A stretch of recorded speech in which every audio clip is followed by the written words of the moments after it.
Evo sada gori motor, probat ćemo sa ovim alternativnim aparatom kojega žena ne može aktivirati ili jako teško ga aktivira.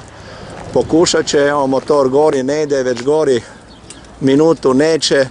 Ništa gospođo, maknete se, probat će on gospodin sa našim šprejom koji će se gasiti.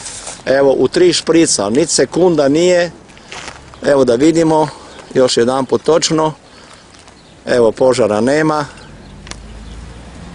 I to je najučinkovitije brzo sa sprejom. Zašto sprej? Zato što svaka žena upotrebljava sprej i ona to može zgasiti. Sad će evo pokušati ista žena koja je sa aparatom, pokušat će sa sprejom. Evo sad će gospođa probati sa sprejom da vidite da to učinkovito je brže. Ona zna, svaki šprej ide, evo gledajte, 2 šprica i gotovo. Mašina se ugasila totalno.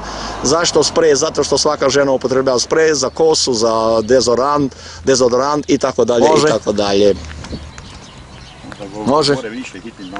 Da. Evo sad će probati sa alternativnim aparatom, da li će to moći napraviti, mašina gori, ne može se aktivirati, makni se, ajde Vlade, baci granatu, evo, gotovo, evo, bravo, evo vidite, ma nije ni sekunda, 2 pratilo vatru, granata se baca, koji može baciti i dijete, i žena, i svak, koji je učen i koji nije naučen, to se može apsolutno dobro zgasiti. Evo to smo sada demonstrirali i vidjeli. Evo pogledajte požar koji sada u autu se dogodio, a sad ćemo sa našim šprejom to pokušati zgasiti što brže moguće. 1, 2, 3 idemo.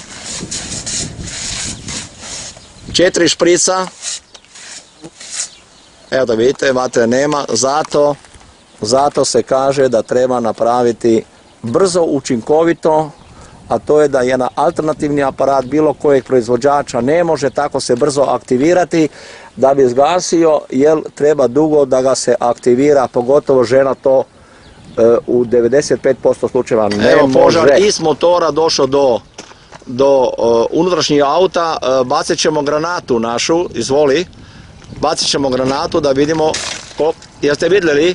Znači stvarno 2 sekunde, tu nema priče, 2 sekunde, bačena granata, požara nema, nije neka velika havarija i šteta, ali se vidi da se to brzo i u manje od 2 sekunde učinkovito može napraviti.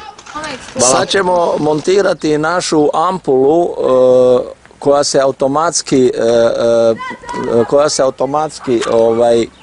aktivira. Naravno motor mora raditi na 110 stupnjeva Celzija, radna temperatura motora je negdje oko 90 u ljeti, znači na 110 se naša ampula aktivira, koju ćemo sada montirati u motor, zapaliti vatru i vidjeti da će isto u 3 sekunde, cirka u 3 sekunde zgasiti. Evo, radi se o našoj automatskoj ampuli koja je sada namijenjena za automobile, automobilske motore. Može i unutrašnjost, ali kako smo rekli, efektna je naša granata i sprej. Ovu ćemo sad montirati da se vidi kako će i ona gasiti svoj požar. Sada je naša ampula koja se automatski djeluje na 110 stupnjeva Celzijusa. Kod te temperature dolazi do eksplozije koje nikom ne može naštetiti. Pod pritiskom je ampula. Dakle, motor će zgasiti, to jest požar motora će zgasiti isto u manje od 3 sekunde. Čak se usudimo reći da će auto voziti i dalje bez oštećenja. Evo da i to sada demonstriramo. U autu, kako smo rekli, ampula će se sama aktivirati kod zatvaranja, dakle mora biti redna temperatura 110 stupnjeva Celzijusa. Ampulica je montirana, zatvorite haubu, molim lijepo, da se vidi. Tako je. I otvorit ćemo haubu da vidimo da li je požar zgašen. Evo kako vidimo, snimit ćemo direktno gornji dio ampulice, nema, ona je eksplodirala na 110 stupnjeva Celzijusa i ugasila je požarište. Evo šta je ostalo, nikakvo oštećenje, čak i ova slova Volvo se lijepo vide.